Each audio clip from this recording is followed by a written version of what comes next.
I'm Jessica Hurley, founder of Instapodcasts and the host of The Stranded Phase. And I'm taking over the show today because who better to interview your guest than somebody that gets to sit behind the strategy chair of all of Tara's favorites and her guests, her work, and all the cool things that she does as a marketing strategist and consultant. I absolutely love what she does. So I am here to ask her some questions. So how you feel? You ready? I'm ready. I'm relaxed. Look, I'm a guest at this point, so I'm chilling. Yeah.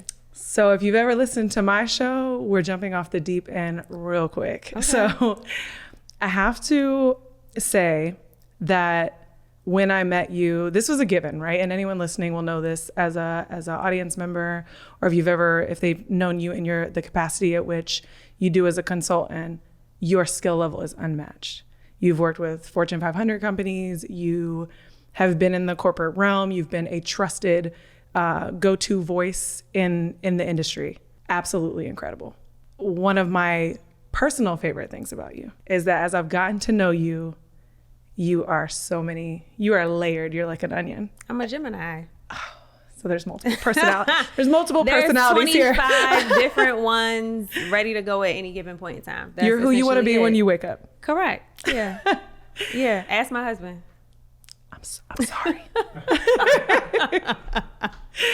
So, and I love that about you. But what's so interesting to me, and I'm just going to say this because I have had the fortunate reality of working with so many incredible women that came from corporate industries, and they wear this, and I was in corporate too, so I know this mask. I know this mask of like always being on and just a very corporate, professional mindset.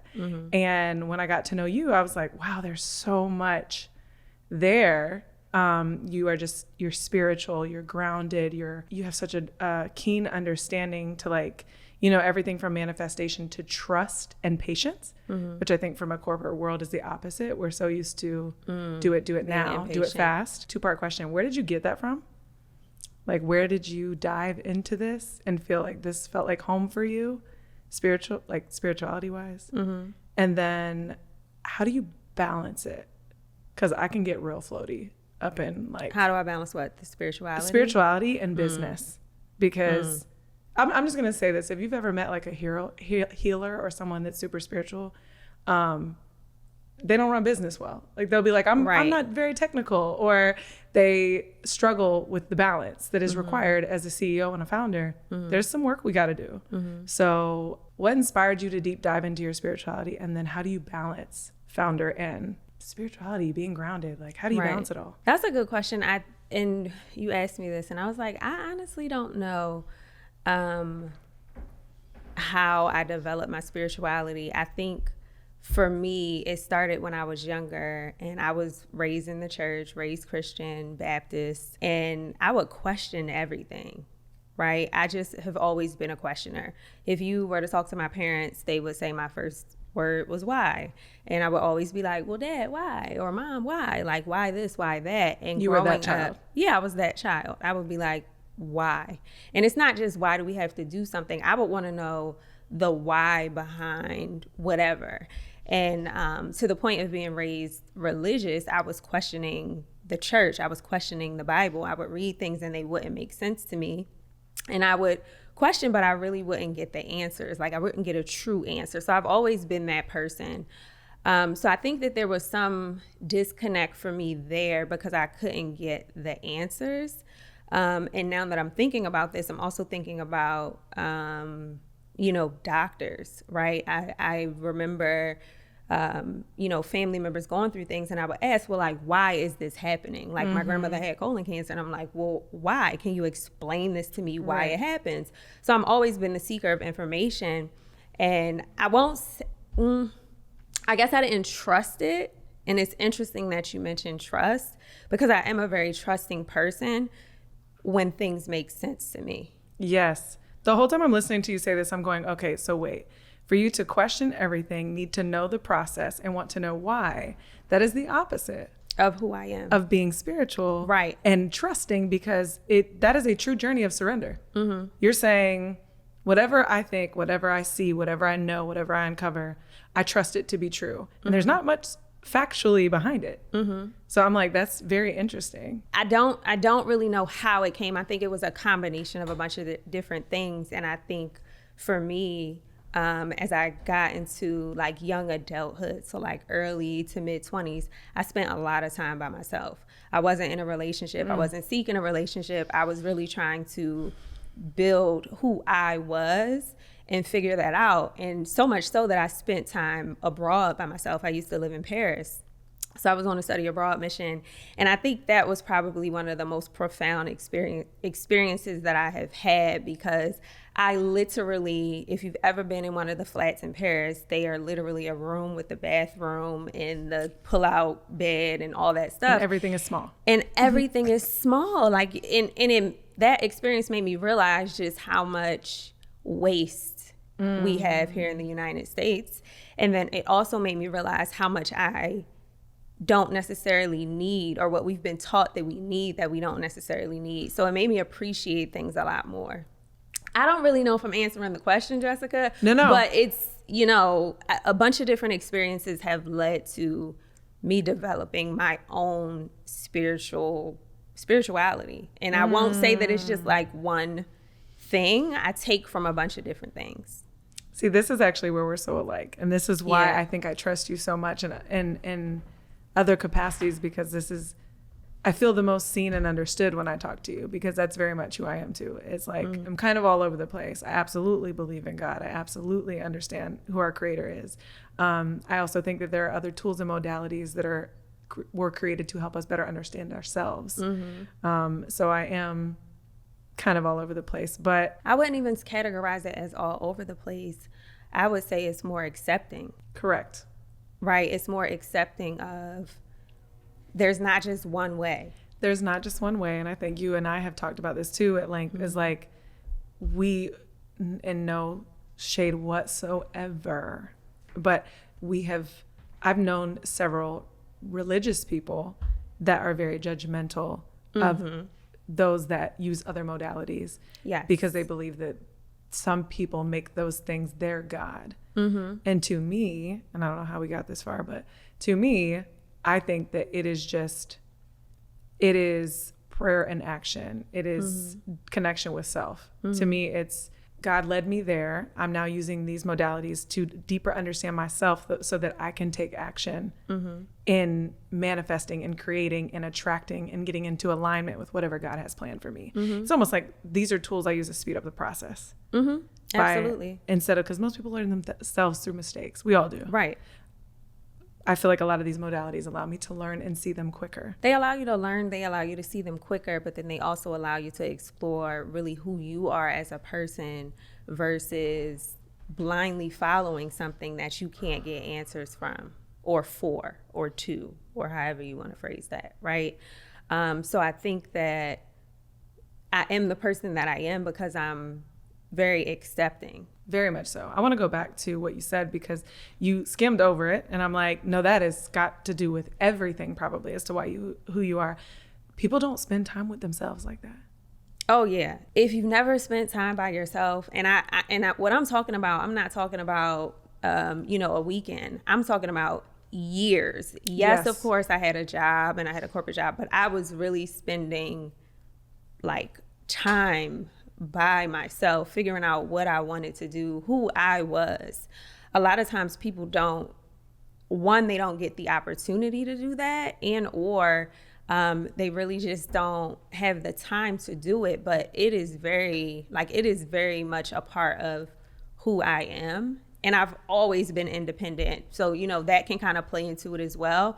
But there's something different from being independent and actually spending time by yourself to really learn and know who you are and who you actually want to be, what you like, what you don't like, and things like that. Can we just talk about stillness for a second? Like, I'm curious if this was your journey at all, because I spent an immense amount of time by myself the last year and a half. And it is daunting. It's almost like I don't know, I think about like a workout regimen. Like you go in and it's like the fakest experience ever. Like you go in a gym and you're trying to make it work and you're like, I don't even know how to use this equipment. Like this, I look like an idiot. You have to force yourself into it. Then you get into a phase where you're not seeing any results. So you're very uncomfortable. And so I remember in my times of the beginning of my stillness where I was like, this sucks. Like I'm lonely. This is stupid. Like, you know, even the reading, it all felt, the reading and the journaling and the practicing and the exercises felt forced, and I was still seeking external things. And then it's like, you finally get over this hump. You finally lose 10 pounds. You finally can like, you're like on top of the ladder and you're like, oh, there's something over there. Like, and then to now to fast forward where I like get excited when I wake up and know I have a day by myself. Like, I'm like, no people pleasing tomorrow. Like I am walking and journaling and kayaking and all of these things will be done. Right. Just me. And I get to actually listen to my own thoughts. Oh, I have a 4-hour car ride by myself. I could the car is the best. I could like kick my heels like Dorothy. Yes. Like I'm so excited. Do you feel like maybe Paris or just studying abroad got you to a place where you were like, I'm so content and happy with myself?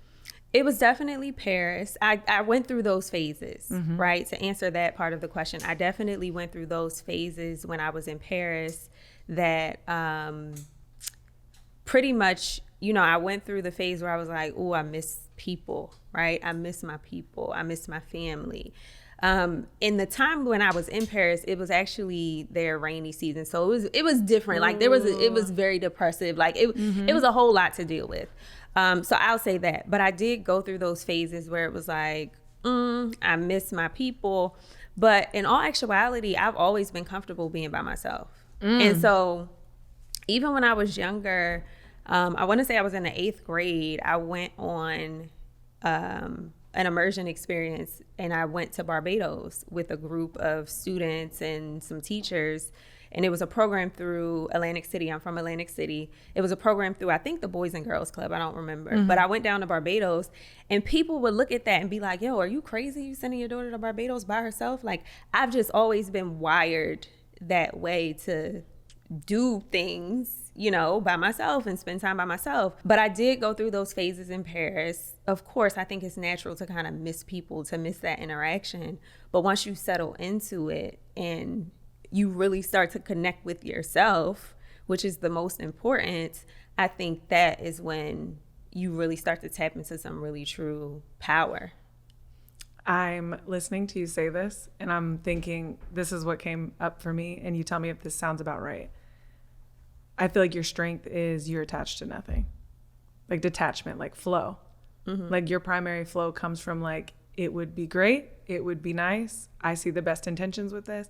If it does not work, if it does not go as planned, I've even seen you do that about things that most people take very seriously, like partnership and business relationships. And you have just always been very in flow and just like, it would be great if it goes like X, but if it doesn't, it's also fine. I think yes. So that is absolutely me. And I think I've always been that way because I'm a very optimistic person. And I know that if it's something that doesn't work out, there's always greater. Always. There's always something around the corner. And I know that I am the type of person that will always be provided for. Where do you think you got that from? I don't know.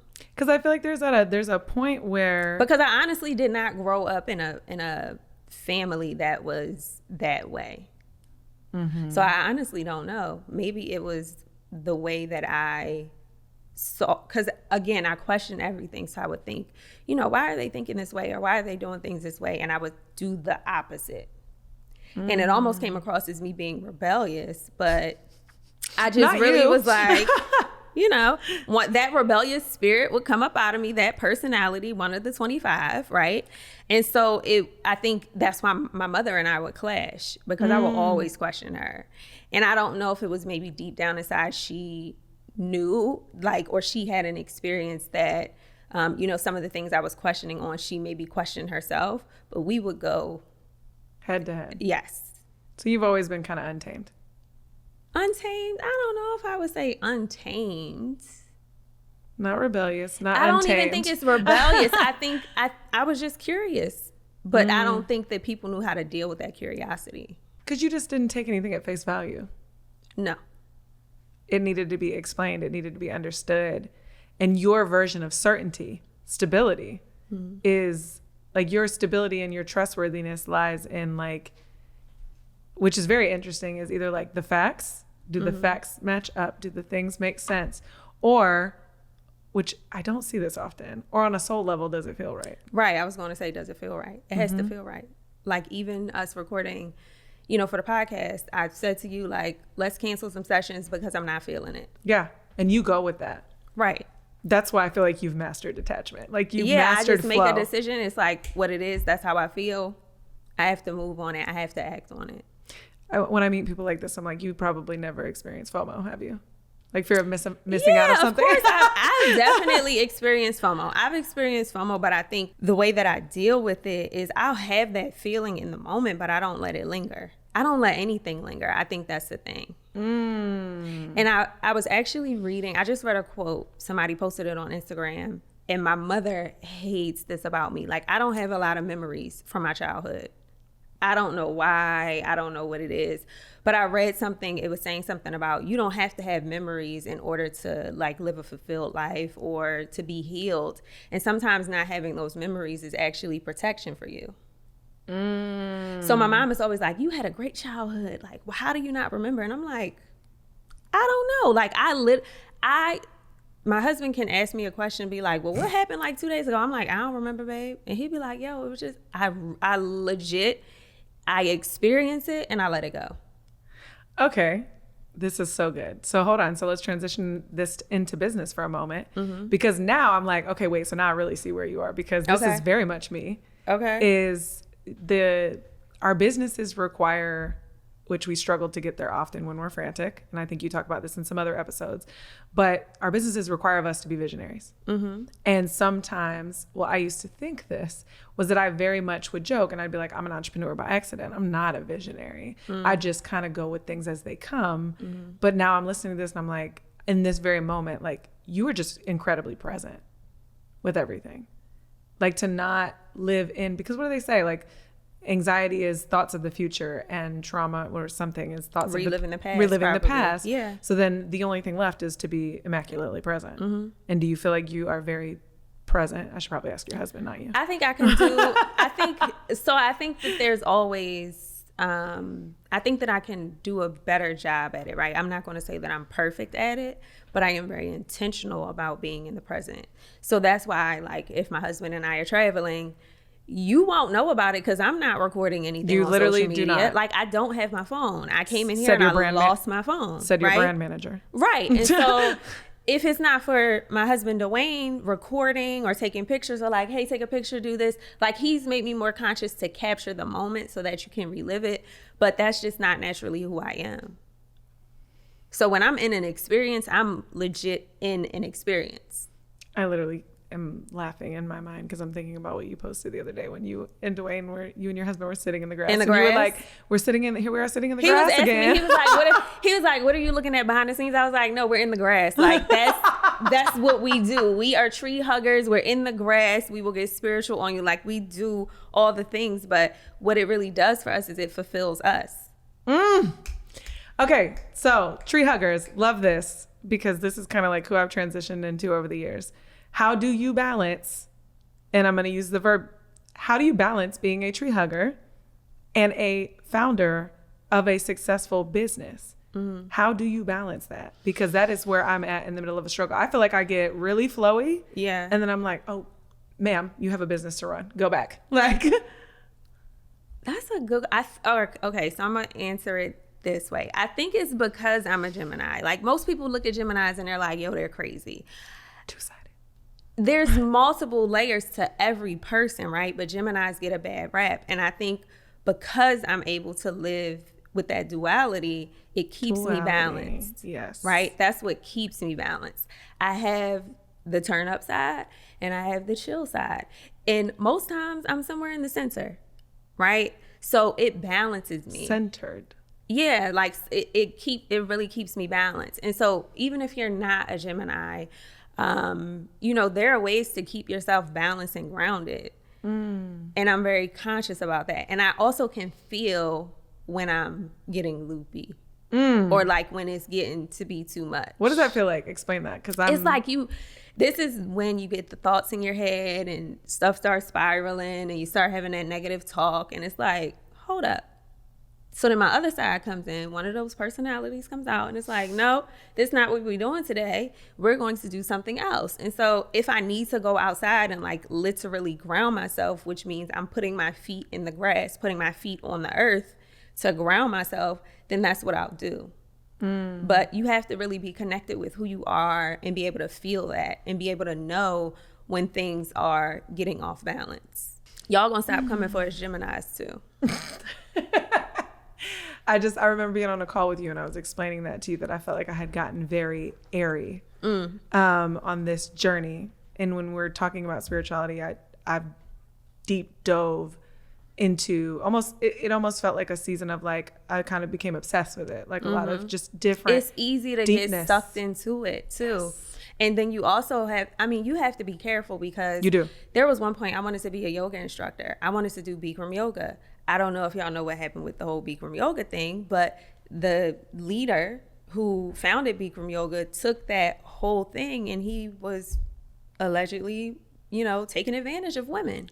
Right? And so some people misuse spirituality. I think some people misuse religion, spirituality, all of things. Of it, yeah. So you really just have There's people misusing internet marketing, right? Right. So there's people that misuse things because they come from a place of authority. So it's easy to get sucked in. But again, I'm always questioning. And I have a good judge of character. Right. I'm a good judge of character and I can really tell who people are without necessarily needing to be around them for a long time. My discernment is 1,000. Do you think that discernment spreads across business and personal for you? Like yes. You can tell. Yeah, it doesn't shut off. It doesn't shut off. This just takes me so deep into like not being, because a lot of creatives, not necessarily creatives, but a lot of entrepreneurs, women, we can be people pleasers, and I feel like what's coming across for me around you is you are not. I don't think I've ever been. I've never identified with being a people pleaser. I will tell you no in a heartbeat and not think about it because that has never been me. I've always stood on what I believe in at that time. And I also believe that I can change my mind at any given time, right? But if it is what it is in that moment, then it is what it is. So help me understand this, because you told me something recently that I almost had a minor heart attack. I was like, wow, that is insanely impressive, because I could have never done that. And this goes back to your strength in detachment and flow. Is we did season 1 of your podcast. And it's my job from the strategy standpoint to kind of deep dive into your message and what you want to get across to people and who you want to serve and how you want to serve them and how we can articulate that through the message. And I had a very clear version of you then, and then you got really quiet. And I was like, okay, maybe, I don't know what's going on. Maybe she's not doing that anymore. I don't know. And then we booked a call together towards the end of your season, and you told me a story about just realizing that you needed to be incredibly still, because even though, and I really want somebody listening to listen to this part, even though what you're doing makes money and comes off successful in terms of whatever you deem successful or the public deems successful, it was successful. There was something within you that made you realize it felt very out of alignment. And you were willing, this was the part that gave me a minor heart attack. You were willing to put things on pause that were working to say, and I just imagine it as like a table of papers and they're starting to pile up, and you're just like, well, because I can't sort this out, I'm just smacking everything off the table. We're going to clean the table, and I'm starting with a fresh new table. And after building something that works, what made you finally say, like, was it a message? Was it a meditation? What made you finally say, okay, I can pause all of this because something doesn't feel right? I think it was, first of all, feeling that it wasn't right. Right. And then, can you remember the exact feeling? Like, what was it where you were like, this is not what I'm supposed to be doing? I just didn't enjoy it. Oof. And it can be that simple. Right. It can literally be that simple. Why am I doing all this? I didn't enjoy it. I spent thousands of dollars building this thing, made thousands of dollars, but at the end of the day, I'm not here to do things that I don't enjoy, especially as an entrepreneur. Yes.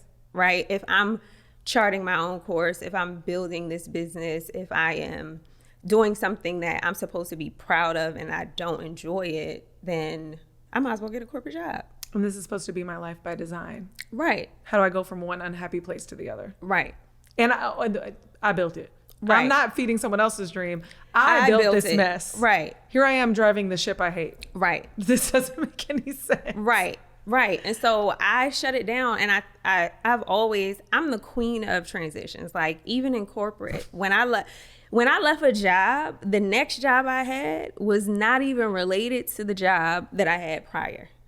The job after that was not related to the job that I had prior. So if you look at my resume and you look at me on paper, you'll probably be like, yo, how did she go from marketing to business development to head of sales? Like, it doesn't make sense on paper. But when I'm done with something, I'm done with it. And so that's just what I did for my business. So I shut it down.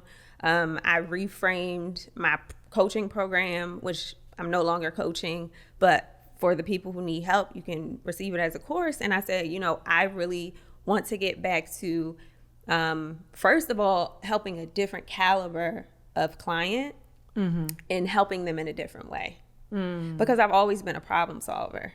Yes. And so coaching, while it allows you, especially group coaching, it allows you to have a larger reach. The impact was not there enough for me for who I was serving at the time. Very out of alignment. So, it was out of alignment with me. There's so many pieces here. Like, to be successful, to have built this entire thing, and to be willing to be still. And then when you're willing to dismantle everything, and I don't know if you guys heard it, but through all of that, what I heard was a little bit of fearlessness. Like, you can be very fearless, because you have to be fearless to tell the world, tell your spouse. I didn't even tell him. Sorry.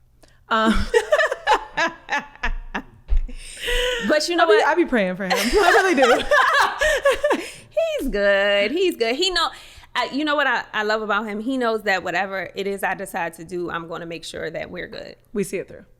That's perfect. I see, like, fearlessness, because on top of that, when I just imagine, like, if had you had it, I think you had some team members, like you have some team members, you have an audience that trusts you for X, and I'm going to say this openly, you had not done it that long from an entrepreneurial standpoint. So I just see so many thought patterns and people that I've worked with before that would be like, oh, I need to maintain this authority. People are going to think I'm pivoting, I'm switching up, all these things. You were literally fearless in the pursuit of, like, no, I'm more than willing to put all of this on pause. And I don't intend or expect to know what the next thing is for me next week. I'm okay if it takes some time. No, I took 5 months being quiet. So when we Did y'all hear that? So and like I wasn't trying, sometimes we move from one thing to the next. And if that's the message, if that's what you're receiving, then absolutely, by all means, go do it. But I was led to just sit in silence, because I think, talking about my time in Paris and all the time I've spent by myself, I remember those experiences being so profound for me because I had time to sit and be quiet and be by myself, right? And so that's what led to what you now see on season 2 of the podcast, right? We've taken a totally different direction. My business is taking a totally different direction. I'm undergoing a rebrand. Like, all of these things are intentional, but they would not have come if I was continuing to do work just for the sake of doing work. Right. To do. I just want to hone in on this, because I know this to be so freaking true. And I want someone listening to this to hear this. And then I want you to speak to this. It's like, when you spend that time alone and you are willing to be still, there is this ugliness that hurts so bad that 99.9% of people will jet. They will run from the stillness, because I always explain to people that it is like the rediscovery, the uncovering is like going back to being a baby. You have found all these things that give people reasons to validate you. You found all these things that create your internal worthiness that you like check. Okay, people tell me that I'm great at this. I can do this. I provide value. I'm here, I'm there, da, da, da. When you are still, none of those things are occurring. You are not providing value. You are not being worthy to anyone. You are not showing value. There's just, you're not doing, you are being. And from someone who experienced it, I remember a point in my stillness where the thoughts got so loud that I was like, am I regressing? Is this too much time alone? Like the positive thoughts or the negative thoughts? Okay. They got louder. And I was like, oh, wait, this is too much time alone. And I almost ran. Like I was almost like, okay, this is too much. I'm trying to heal too much. I need to retract. And when I allowed myself to feel all of that, and I say this like it was so dreaded, but it was really like that particular feeling was like 3 weeks. And when I let myself feel through that, it was the other side of that I was like, oh, now shit is clear. Crystal clear, like Windex, it dried. I could see outside and my own reflection. And I was like, okay, it was like I cleared up all the suppressed, lack of a better word, shit. Like I just cleared it. And I just think, and I guess I'm asking, in your stillness, in your 5 months of stillness after building a success, what most people would consider a profitable and a successful business in a very short amount of time, in your 5 months of stillness, was there a moment where you were like, ma'am, you need to get to work or you're going to lose your authority. You're going to lose your audience. You're going to lose your trust. You're going to lose your momentum. I think that there was, but I didn't care. I'm sure that there was. I'm sure that there was like, oh, I need to be putting out content, or, oh, I need to do this, or I need to do that, or whatever this or that is. But I would always come back to what I'm putting out is not in alignment with who I am shifting into. So if I do that, I'm not honoring this whole process. So you're stopping and saying, I will not show up unless it feels 100%. Until I find myself. I don't want it to be like feel 100% because that gets into, oh, you're not moving because you're seeking perfection. And that was not it. So I just want to make that very clear, because I am the queen of doing things. You can ask my brand designer. I'm the queen of doing things. It could be ugly. Like, I don't care. I move to action. That's never been a problem. But I think it was more about, sometimes you get that pressure, or you feel the pressure, or maybe it's external. But honestly, I had to check myself and say, okay, where is this pressure coming from? Is it because I see other people posting? Is it because, somebody else is doing it? Or is it because I really have a message that I want to share? And if it wasn't the latter, I wasn't moving on it. It could have been anything else, but it's like, is this in alignment with who I now am shifting into? Right? And if it wasn't, I was like, all right, cool. We ain't making no content. We ain't sending no email. I don't post for 5 days and I have a heart attack. I'm like, I'm going to lose all my momentum. I just told y'all, I don't even have my phone half the time. You really don't? Like, so it's not a thing to me. So after 5 months of stillness, and I think we can wrap with these few questions because I think I could go on all day, is one, in this 5 months of stillness, do you feel like you redefined your version of success? What you clearly wanted to define success as? If and when I find myself here, I have arrived. So I don't think it was a redefining of success. Yeah, I don't think it was a redefining of success. What I think it was, my coaching business was successful. Yes. Right? By all means. And that's the was how I would look at that's how I would look at success for a coaching business. I think it was just me not wanting that type of successful business. Right? So it was figuring out what was the type of success I wanted. Not redefine. Is that redefining success? I guess. I think it's hard for people listening because successful is successful. Is it profitable? Like, I will tell people about my business all the time and they're like, wow, that's so unique. How profitable is it? And I'm like, even though I know my margins, I'm like, that's really not profitability. That's is important, not the measurement, but it's not the huge the only measuring measurement stick. Of success. Yes. Correct. And so I think, did your measuring stick for success change? Yes. Okay. Yes. My Because I measuring heard you say impact earlier. Yeah, my measuring stick definitely changed. And don't get me wrong, my coaching business was definitely impactful, but the way in which I wanted to impact people changed. And the way you wanted to show up in the world changed. Correct. It was very unique because then talking to you after that, you said, I've changed everything. And I was like, oh crap, here we go. And then you sound like my husband. When I got a new business idea, I'm like, babe, I got a business idea. He like, all right, what is yeah. Rolls eyes. Go ahead, sweetheart. Sitting in that stillness and you come out, you say that, and I'm like, oh boy. And then you started to explain to me what this now looked like for you. And I was floored because I was like, okay, one, it felt like I was like, shit, I need this information. Like, it's good for me.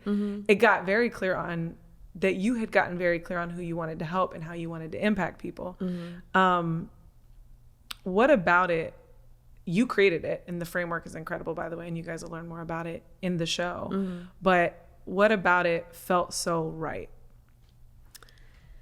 I think what felt so right is because not only was it based off of the experiences of my clients, current and past clients, it was also I identified with it. And I think putting it on paper helped me realize the evolution that I was going through, or that I have gone through, because it's continual, as a founder, right? And so that was very profound for me, because, you can niche down and you can focus on one particular segment of the market, but at the end of the day, as a founder, as a CEO, there are similar experiences that we are going through. Yes. Right. And so for me, especially with the framework and the phases, it was profound because I identify myself in each phase. Right. I remember when I was in each phase. Right. And so I know the journey. I've experienced it myself, and I've also helped clients go through the journey, right? There weren't really words around it until it kind of came into my brain because I was sitting in the silence.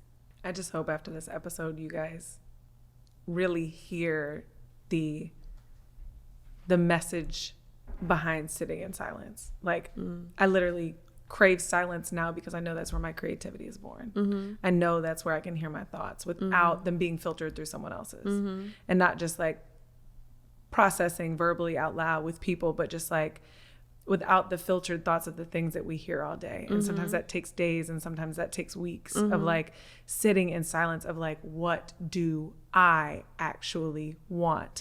What am I chasing? I'll never forget when I was at a major conference and someone said, it will be riveting when you realize that there's not much of a massive difference in profitability between $500,000 and $1 million. But everybody wants to make $1 million. Do you actually know why? Because you will just increase insurmountable overhead. Yep. You will hire more people, and you'll be sitting on top of an elephant. Hooray, good for you. The profitability or the margin only changes in inches, about this much. So what are you actually chasing? And when I had to ask myself, like, is that just some arbitrary number that everyone has been saying? Absolutely. What do I actually want? Does $1 million get me the freedom? Does $1 million get me the life that I desire? Does $1 million give me the impact that I want? Does $1 million do all these things? $1 million doesn't actually justify, clarify, or quantify or guarantee that I get any of that shit at all. Right. I could actually build a big mess, and you've seen it and said it. And so when you explain to me helping founders go from frantic to flow, not only was I like, whoa, crystal clear, worth all 5 months of your time, but I was like, that to me is so telling of someone taking their very personal journey and using their very intimate experience to create a roadmap for someone else. Because if there was any way that I could explain these unique layers, which is what we opened with, of you, of this onion, is that you are incredibly intelligent. You are very skilled. You have the experience around marketing. When you open your mouth around like the industry, product-based marketing, and just being that strategist, jaw to the floor. But you are also, you live life by your design. You love to be in flow. You've mastered detachment. So there's all these things. And there's so many of us, myself included, that as a founder and a CEO, we think, can't have both. Right. Can't have both. And I disagree. I believe you can have both. Why do you have to choose one of anything? I want both. Right. You don't want both? I said, hell, I want both. Oh, you want both? Yeah, you can absolutely have both if you're designing your life. And there are times that I think for somebody listening, that for so many of us, we're grinding for that moment and we have no plan on how to get there. Mm-hmm. Zero. Or when you get there, you're not going to celebrate and appreciate it because you're going to be chasing the next thing. I think that's what you were talking about in trying to get to 1 million. Was it because you really wanted it, or was it because it was an arbitrary number that you heard? Mm-hmm. Right? And so it goes back to being intentional in building and just intentional in everything that we do. Like, you have to be intentional about all things to ensure that you're not building something that you're going to look back on and say, I don't like it. And if you do, it's okay to change. I don't care if you've done it for 6 months, 10 years, like, shift. It's okay. Let's end with this, because this was really good. And I love when you're vulnerable. What is your intention for your audience and the message that you really want them to get from this show? So this season in particular is personal for me. It's personal for my guests. We are bringing more of the vulnerability, more of who we are, more of our truth. And I really want to go behind the scenes so that you all are exposed to really what people go through that you don't see on social media, right? And so that was really important to me. And that was really what I uncovered in the 5 months, right? And we talked through some of that today. But my guests were so gracious to come on and be vulnerable and share stories that they had never shared publicly, because they know that there is someone out there that may identify with what they've gone through, right? And it's a testament to keep going. It's a testament to let you know that you don't have to stay stuck, or you don't have to continue to do something the same way that you've always done it before just because you've done it before and it works. If God is telling you to move, Spirit's telling you to move, whoever is telling you to move, you get that pit in your stomach and you need to move, you move. So this season is really all about evolution, elevation, vulnerability, and shifting into your actual purpose. You guys are about to get some stories, some gems, some true transformations. And I just want to end with this because I don't think you would have thought I would have told this, but oh Lord, yeah.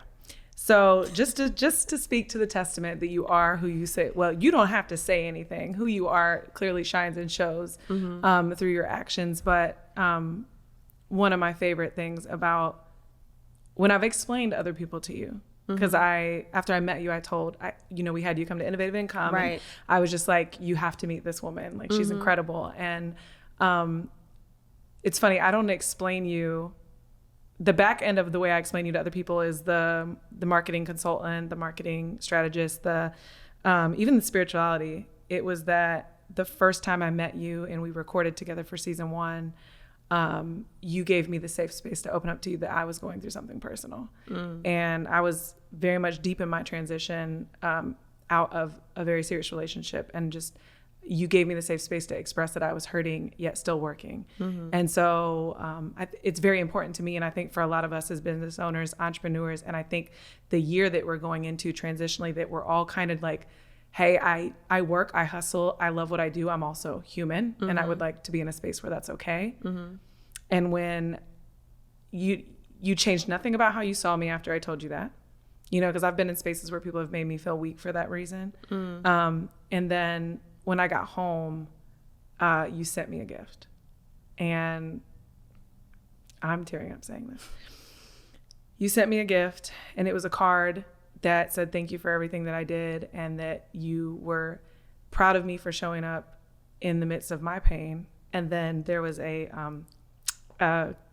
gem, a crystal, whatever you want to call it, a crystal inside that was related to forgiveness. And you were like, here's this. And like, this is the craziest part about being a good soulful person, is like, to be very authentic, this gem was probably $4. Like, yeah, like I know I've seen these things, and it was like $4. And I just remember like holding it in my hand. I remember the coldness of it. And it was like, I went and looked up the meaning of it. You wrote in the card what the stone was called. And literally a week after that, I went through the hardest part of my transition. And I traveled away to be with myself. And I went in the mountains and I slept with this gem in my hand for a week straight. I literally slept with it. Like, it was in my bra, it was in my hand. I put it under my pillow. Like, the woman I was with that I grew up with literally every day was like, where's that stupid rock? Like, every day she was like, did you forget the rock? Like, and I took it everywhere with me. And like, just something like that speaks to the person who you are, and you don't even know, you surrendering and you trusting yourself and you knowing. And I'm sure you didn't even overthink what that meant to me, right, or what it wouldn't mean to me. It mattered so much. Like, that gem is still on my altar at home. And I just wanted to explain to your audience that you have someone leading you through your current transition and your testimony and whatever you're going through, that is an expert marketer, consultant and strategist, but also just a very, very solid person at heart. You are very much not a people pleaser, but you are a people person, and you care about the impact that you have on the world. And she gonna cry. Obviously. Well, at least we both cried. Did you drop it here? I didn't see it here. Yes. Thank you. Those stories for me are not meant to be shared publicly. I'm sorry. No, but it's your story to tell. I don't do it for... You don't do it for the story. You absolutely don't. And that's why I wanted to share it, because that's who you are. You never even asked me about it. You never even said, did you get my gift? Never. You were just like, here, do what you want with it. You told me when you sent it, I sent you something. And that was it. And when I opened it, I was floored. And like, little did I know it was something that I was going to carry around with me physically for a very long time, to get me through one of my darkest hours. And so I think it's so important that when we're dealing with, because people don't realize in a podcast, as a listener, you're going to invest the most time ever, 30 to 40 minutes versus social media, YouTube, anything. Right. So they're investing all this time with you. And it's so important to invest time with someone that has been on both sides, that can accept you in your darkest hours, that can see you and not judge you when things are working and when they're not. And I've seen you literally accept me for who I am at all stages. And I just can't say thank you enough for that. You're welcome. Thank you. Thank you. You got the tears. I win. Oh, gosh. So thank you for the takeover. Thank you for the collaboration. And thank you for letting me watch you this season. Thank you so much. I appreciate it. I'm excited. And y'all make sure y'all tune in. That's it.